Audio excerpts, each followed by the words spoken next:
NBA investigating the Raptors' Jontay Porter betting irregularities. And now he's Michael Porter's brother, but he can't even say he's a journeyman. He doesn't play very much. But there were some prop bets that were placed, and apparently he was helping to alter the outcome of those by taking himself out of 2 games.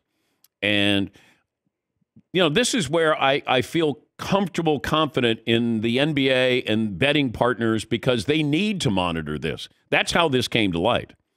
Because the NBA, their betting partners, the casinos, they have to see irregularities. Well, if there's prop bets on Jontay Porter, how many points or rebounds or minutes, and all of a sudden, and that's the biggest bet of the night, that's what you want. You want to have that safety net where you're keeping an eye, monitoring all this. And all it takes is a spike. It's like, well, wait a minute here. Yeah, Paulie. Yeah, according to the story by ESPN.com, DraftKings noticed on 2 different occasions the number one moneymaker that night in the NBA prop bets was Jontay Porter. At least one other sportsbook got $20,000 on a prop bet around Porter as the under. Supposedly he was in that game and he had an eye injury or an eye irritation, and he left the game before he got to the over. So if you have that kind of money, I'm surprised. I didn't know you could bet that much on a prop bet. I don't know if I thought it was capped that a lot of these prop bets, there's only so much you can bet. But it depends. Those ones with the Super Bowl, the Gatorade color and those kind of things, how long the anthem, I think those are capped. But this, $20,000 on Jontay Porter? So you're just asking for somebody to raise a red flag. You're just asking for it. And you're not throwing the game. You're just basically saying, all right, take the under. And what happens in situations like this? He could tell somebody, and then somebody tells somebody, and then somebody tells somebody. All of a sudden, you may have 6 or 7 guys who are involved in this. Did he bet on himself on the under? What's the NBA do now? Calvin Ridley had to sit down for a year, and he was a well-known player, a good player. He had to sit down for a year. Jontay Porter is expendable. Do you say you're going to be suspended for a year? Do you suspend him forever from the NBA? Got to protect. We just... There's enough doubt now, I think, with fans where we go, no. You got Rudy Gobert doing the money sign towards an official. You got to be careful about this. And if you're Adam Silver, I know David Stern would say, see ya. Don't come back. You're gone forever. Unless you're Michael Jordan, and then maybe have you sit down for a year. Yes, Paulie. We were discussing in here, like you said, he's expendable. They could easily put this guy to the game forever. But do you think the NBA would be concerned about setting a precedent with a number? Like lifetime ban, Jontay Porter. He's a nobody. What if this is a starting decent player who they don't want to have a lifetime ban? And it's been done before. Yeah, I would be careful with that. I would think sitting him down for a year. If you do an indefinite suspension, I don't know. Commissioner's I'm sure he's having a conversation with Jontay Porter today, if he didn't have it last night, to say, I need to hear your side of the story on this. What did you know? And how involved are you? But bets were placed on him and his numbers, and then he affected that by pulling himself out of the game with a so-called eye injury. Suspicious. Very. Yes, he... Got to admit, though, it's a way better way to go about it than dribbling the ball off your foot a bunch of times. Oh, yeah. Committing turnovers, missing shots. You know what? My eye injury I think I got to come out. I think I just can't see. Rather than how does this guy miss? He missed 5 layups today. What the hell? But he probably thinks nobody's going to notice this. Yeah. This is what happens. Calvin Ridley. No, nobody's going to notice this. They're too busy with other things. They're not going to notice this. It's a marathon, not a sprint, buddy. And then if you did it, if you were going to do it, you could do it in a way that wouldn't draw notice. if the biggest bet of the night is a prop bet on Jontay Porter, I got a real problem Somebody here. won $150,000 on Jontay. Yeah. First of all, I didn't know Jontay Porter played for Toronto. Technically, he does. Yeah. Well, technically, he does it now because he pulls himself out of games. Yeah, Paulie. And I'm looking at the prop bet rules, air quotes. That person has to play in the game. Let's say he was scratched before the game with a eye issue. That prop bet goes away for the night. Yes. It's off the board. You get your money refunded. Yeah. He has to enter the game and play to make it active. So he's probably, so in his mind, he's tracking his own stats. I have 2 rebounds. I have 2 points. I have a steal. Let me grab the eye. Oh, stomach cramps. Stomach cramps is a good one when you're a kid. Not so much in that. But if, this is what you have to have. Yeah, stomach cramps. I can't go to. You know how many times I got out of going to school because I'm like, my stomach. Yeah.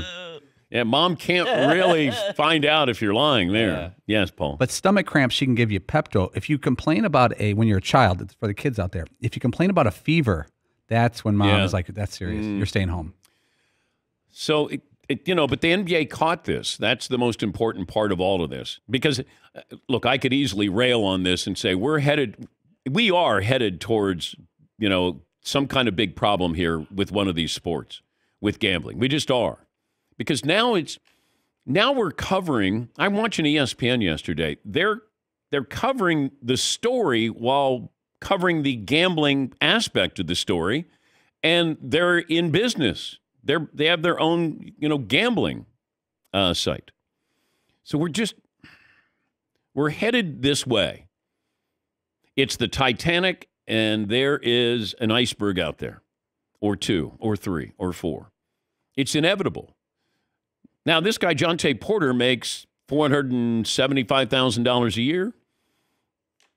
Sometimes you just look at the person who needs it the most. If it's an official, if it's an interpreter, it's the fringe people normally. That's who you have to keep an eye on.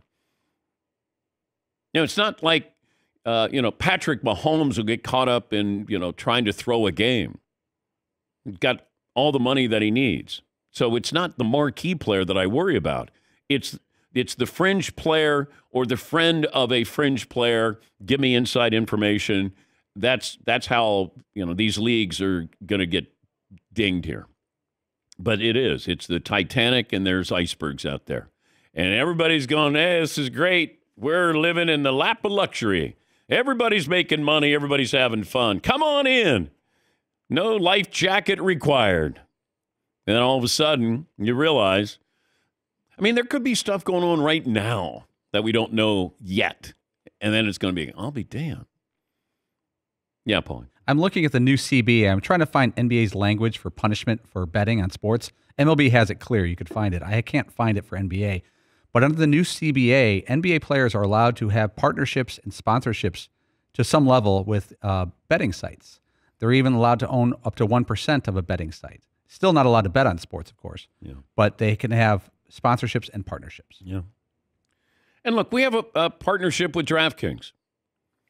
But they've never said, hey, I know you keep cautioning people or you don't encourage them to bet. No, I want to be honest.